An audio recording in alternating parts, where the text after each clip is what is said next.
Pareciera que Argentinos Juniors empieza el partido leyendo el futuro del partido. Porque sus jugadores, la manera en que jugó, lo planeado que se vio todo, el esfuerzo tan a conciencia que ejerció durante 90 minutos, parecía todo el tiempo en base a una idea, en base a un concepto que era importantísimo para que todo ese esfuerzo, todo ese planeamiento tenga sentido, que es ir ganando. Y curiosamente, a los 2 minutos empieza 1-0 Argentinos. Como si realmente hubiesen empezado con ese resultado. Como si todos los planes y como si todo lo que hicieron fuera justamente con ese contexto. Como si el plan fuera ese. Sin más preámbulos, analizamos la gigantesca victoria de Argentinos Juniors, que con un equipo bastante alternativo le ganó ni más ni menos que a Corinthians. Analizamos. Argentinos Juniors 1, Corinthians 0. Lo increíble de este partido es como Argentinos Juniors hizo ver a un equipo con grandes figuras y con mucho talento individual como realmente un conjunto de jugadores sin ideas y en el que los talentosos no pudieron prácticamente tener relevancia. Eso es una de las cosas más difíciles de hacer, más que más cuando Argentinos no es especialista en defensa. Al contrario, se caracteriza por meter muchos goles. Pero en este partido adoptó un rol completamente diferente y lo hizo muy bien. En este juego de roles, de adaptarse y de saber cómo jugar los partidos en diferentes contextos, siempre es clave poder tener esa capacidad camaleónica de estar en diferentes tipos de partidos con gran solvencia. Y lo curioso es que encima esto lo ejercen jugadores que no suelen jugar tanto. Si analizamos, muchos de los jugadores están siendo suplentes todos los partidos, sacando alguno que otro, como puede ser el caso de Tobías Palacio, Diego Rodríguez o quizás Gastón Verón. Los demás siempre son suplentes y hasta algunos no entran ni siquiera en los segundos tiempos. Entonces, es muy interesante cómo este equipo mentalmente y en cuanto al grupo está muy bien armado, porque es curioso que salgan a jugar con tanta intensidad en cuanto a lo colectivo y lo individual, cuando se supone que esa intensidad se gana a través de los partidos, a través de la química. Pero bueno, también uno puede asumir que la química y que esa intensidad se puede adherir al equipo, por un lado por consecuencia del rendimiento bueno de los titulares, por otro lado por las ganas de los suplentes de mostrar todo lo que saben hacer y ganarse ese puesto, y por otro por los propios entrenamientos. Así que, indudablemente, más allá de que vamos a mencionar roles individuales, acá el más elogiado es Guede, que ganó este partido de una manera súper interesante. Revisemos algunos de los nombres que tiene Corinthians para poner un poco en contexto los buenos talentos que tenía. Por un lado, Fausto Vera, un 5 muy interesante y que para mí este sí puede destacarse un poco más, simplemente por el hecho de que es el que salía jugando y por lo tanto siempre tenía la pelota. Pero no es que ya tenía un partido increíble. Después, Rodrigo Garro, que en el fútbol argentino cuando estaba era de los mejores jugadores indudablemente, más que nada por su capacidad creativa y de capacidad de goles, asistencias. Ángel Romero, también un talentoso de esos que se puede considerar puro, que no tiene mucho esfuerzo, que no tiene mucha cuestión hasta posicional, sino que lo destaca es su técnica. Y después, jugadores como Pedro Enrique o Yuri Alberto, que si bien no los tenemos tan conocidos, ambos por sus características no son jugadores chatos, sino que ambos, por ejemplo, en el caso de Pedro Enrique, tiene gambeta, tiene velocidad, tiene desequilibrio. En el caso de Yuri Alberto, que era la especie de punta que tenía el equipo, también es bastante versátil. Todos estos jugadores prácticamente estuvieron desaparecidos 90 minutos, algunos de ellos un poco menos porque salieron cambiados, pero la realidad es que Argentinos logró que no figuren para nada. Primer minuto del partido, una jugada muy simple, Fernando Mesa por banda derecha, cambio de frente. Ahí aparece un concepto que va a ser vital para este partido y ahí entra muchísimo el aspecto que ya hablamos al principio de los entrenamientos, de la técnica, y que es curioso como hasta la técnica en un aspecto tan simple como es un control o un despeje puede llegar a intervenir. Cambio de frente. Normalmente el cambio de frente cuando haces un central es hacia las espaldas del lateral con la búsqueda de un posible desborde, un posible centro posterior, En este caso le llega al lateral, no llega hasta el que estaba desbordando, que era Emiliano Viveros. Termina rebotando en la espalda del lateral que está mal posicionado. Le queda a Viveros, que no lo duda un segundo, dispara un pase en profundidad para Verón, que picó perfecto sin complicarse para nada con la línea del offside, y define. La definición no es buena, pero el arquero se le escapa, el veterano Casio, y que, bueno, es el 1-0. Así de simple. Un gol con un concepto básico pero no ejecutado y que al mismo tiempo aprovecha dos errores. El realmente grosero error de Fagner, que no se entiende qué es lo que está haciendo, y por otro lado el grosero error de Casio.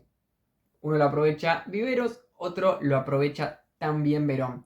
Pero esto no quita de que el cambio de frente de mesa tenga un criterio, porque justamente la idea de jugar con carrileros hace que tenga siempre la chance de tener jugadores abiertos que desborden por ese lado.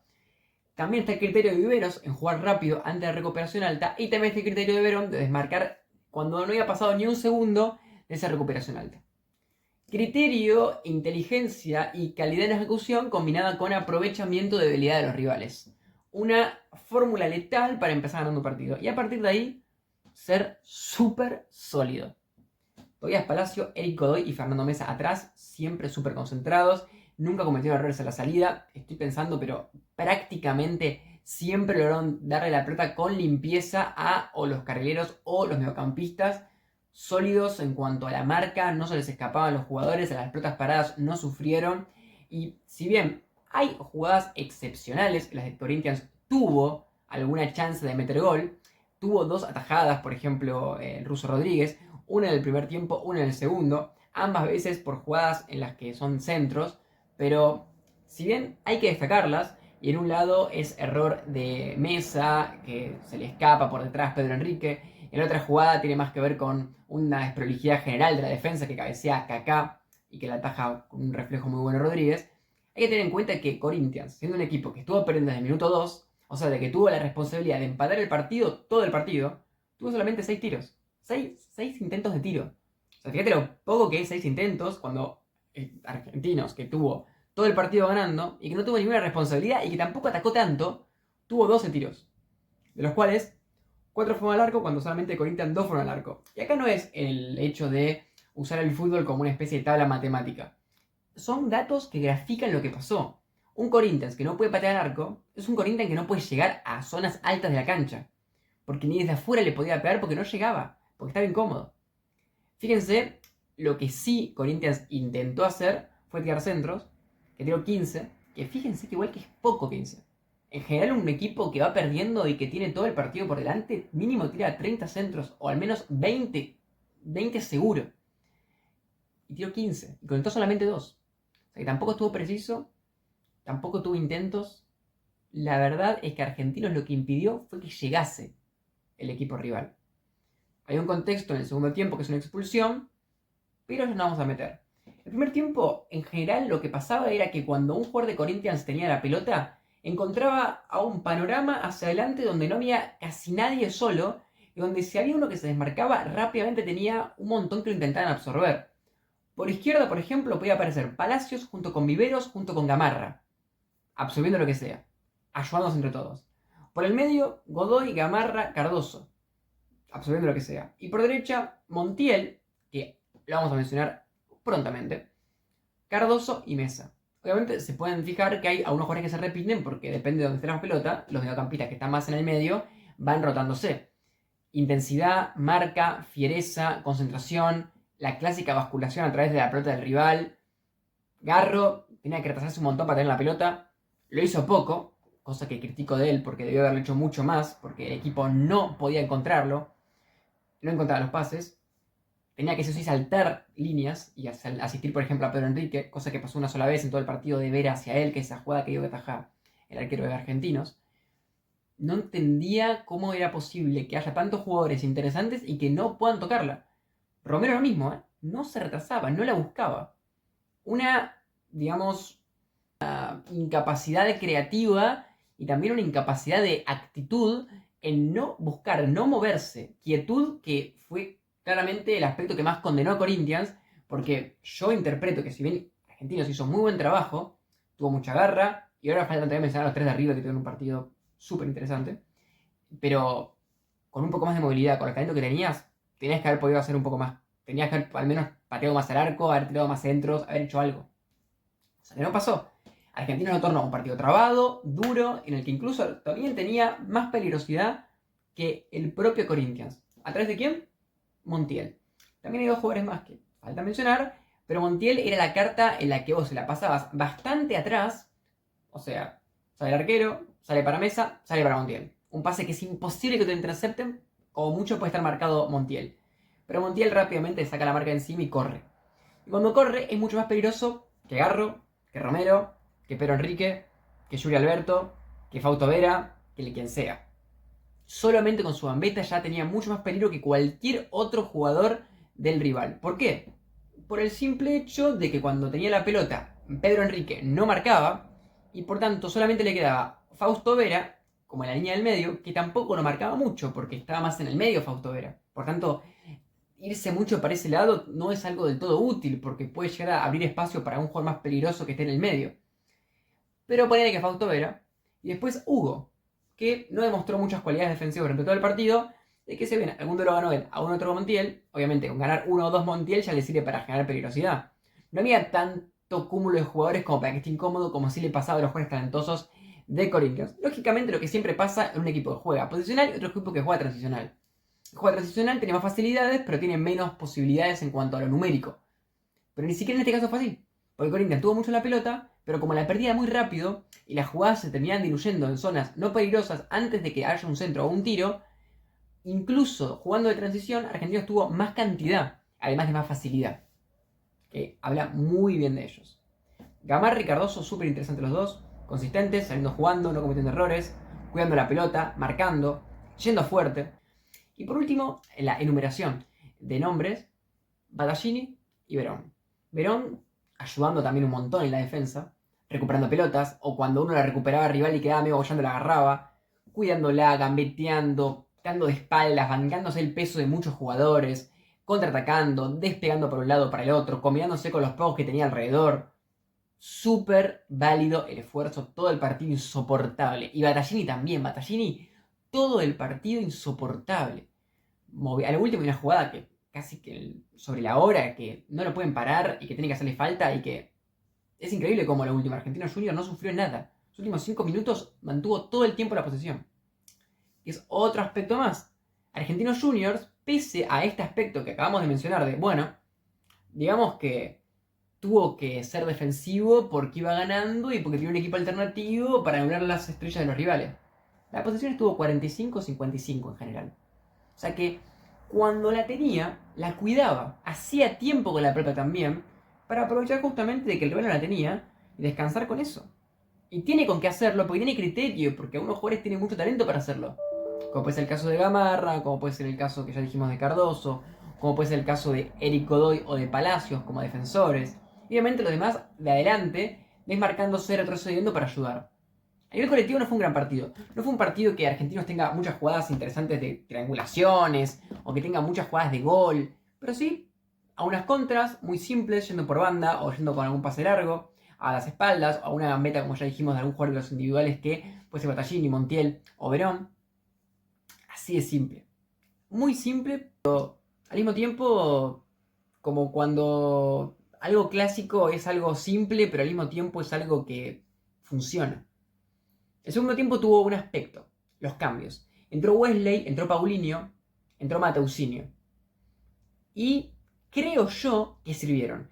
Mateusinho por banda empezó a tener mucho mejor desempeño que el que estaba antes, que era Wagner, que encima se había equivocado. En ese caso tuvo alguna capacidad un poco superior para saltar alguna marca en cuanto a sus conducciones, su velocidad. Paulinho del medio tenía más presencia de la que tenía antes Raniele, que ahí lo mencionamos porque no hizo nada. Todo el partido estuvo presente en el mediocampo, pero casi no la tocaba. Si la tocaba era para un pase transicional. El que siempre tenía la conducción y el que mejor jugó de Corinthians fue Vera, que era el que al menos intentaba ir hacia adelante, hacía pases largos. Paulinho ayudó un poco a esto con otro jugador más que conducía un poco más. Y por último Wesley, que antes de la expulsión había tenido un muy buen desborde en una pelota parada y una de las jugadas más peligrosas de que tenía Corinthians en todo el partido. Con un desborde, cosa que no había podido hacer nadie hasta ese momento. Ahí llega la expulsión, que Gustavo termina pegándole un empujón y después un poco en la cara al árbitro asistente, al juez de línea, que bueno, incomprensible. Yo entiendo que capaz que no fue tan fuerte, puede haber polémica, pero no puedes pegar al árbitro. Es el mayor pecado que puedes cometer. Lo expulsan. Y ahí ya el partido se volvió como antes. Ya sí. Los cambios le habían ayudado y estaba empezando a mejorar. Y yo creo que si seguía 11 contra 11, Corinthians pudo haberlo empatado. Porque Argentinos se empeoró. El segundo tiempo fue más pasivo, corrió menos. Lógicamente tuvo un rendimiento que aminoró la marcha en cuanto a la intensidad. Lo ayudó mucho la expulsión. Y al final Corinthians también. El segundo tiempo tuvo 4 míseros tiros. El primer tiempo tuvo 2 nomás, increíble. Tuvo pocas situaciones de gol, tuvo poca capacidad para centrar, tuvo poca capacidad para distribuir. Y si bien en base a estos nombres que acabo de decir mejoró un poco, Corinthians no estuvo nunca como a la altura de decir que merecía empatar el partido. Porque Argentino fue inteligente y porque también tuvo sus contras y porque también tuvo más ocasiones de gol argentinos en cuanto a número de tiros en el segundo tiempo. Y porque en cuanto al manejo y en cuanto a entender cómo te conviene a vos jugar el partido y imponer ese juego, Argentinos lo impuso. Un juego trabado, un juego duro, un juego sin fluidez, que es lo que lo beneficiaba. Y así lo ganó. Como digo, con un jugador más al final, que yo reitero, para mí empeoró y se replegó mucho y fue muy pasivo. Y de no ser porque Corinthians no pasaba por un buen momento en el partido y de que sus figuras no tenían un partido destellante, zafó. En otro encuentro con una figura que entra y te hace la diferencia, te lo empatan. Puede pasar, para mí hay que criticar en ese caso a Argentinos por eso. Pero sería meternos en un aspecto muy puntual cuando realmente hicieron algo que hace todos los equipos prácticamente. Que no quiere decir que porque lo hagan todos no haya que criticarlo, pero lo que voy es que hacer algo que es casi natural en el fútbol, que es replegarte un poco más cuando vas perdiendo, tampoco vamos a ponernos tan quisquillosos cuando hicieron un partido tan lindo en cuanto a la idea de molestarle al rival. Porque hay veces que pasa que te replegás y el rival te llena de tiros, te llena de jugadas de gol y vos decís, bueno, cometiste un gran error. Pero en este caso, si bien para mí fue un error, tenían que haber estado un poco más adelantados, haber mantenido más el juego de antes porque le permitieron más tiempo a los rivales, le permitieron tener un poco más de lucidez. No es que Corinthians mereció empatar ni que lo llenó de tiros. Siguió en una dinámica en la de que no podía hacer nada. Y Argentinos Juniors siguió cuidando la pelota cuando podía, siguió contraatacando cuando podía, siguió apareciendo Battaglini, Verón, apareció este chico de arriba nuevo, Merelo, que también tuvo sus oportunidades, que fue el que hizo expulsar al central rival. Es interesante cómo podemos hacer un paralelismo entre el partido de Estudiantes y el de Argentinos, porque en el partido de Estudiantes saca por una expulsión del rival un central, el técnico que tenía un jugador de más, por un delantero, y termina perdiendo de contra. En cambio, Argentinos, antes de que el rival expulse a un jugador, ya había cambiado a un central por un delantero, o por un mediocampista, mejor dicho, y después le expulsan a un jugador y tiene que volver a poner otro central, porque le expulsan justo el único central que le quedaba. Es interesante porque en ambos casos hubo un gran riesgo que corrieron el equipo que tenía la inferioridad o que tenía la necesidad de buscar el resultado. Y bueno, en ambos casos el que lo hizo no le funcionó. Que es interesante. Como que en ese sentido coinciden, pero en un caso fue para el lado del equipo argentino, que quizás tuvo una idiosincrasia más aguerrida, más inteligente, en la que dominó el partido de un sentido psicológico y táctico, y también físico. El otro lado quizás fue más una desesperada, lo que hizo Estudiantes, en la que terminó saliéndole muy caro porque terminó perdiendo, ni siquiera empatando. Bien, ¿qué opinan? Para mí fue una gran victoria, para mí hay mucho talento en estos chicos, me gusta mucho Gamarra, que se fue lesionado, pobre, pero Verón y Battaglini los dieron un nivel mejor de lo que lo he visto en otros partidos pasados, creo que es un partido que los puede llenar de confianza, al igual que los centrales, Godoy, Palacios se viene muy bien, vaya el error que cometió contra Defensa y Justicia. Buenísima victoria. Y para recuperarse de la derrota en Uruguay, en Argentina contra los uruguayos, me parece súper valiosa.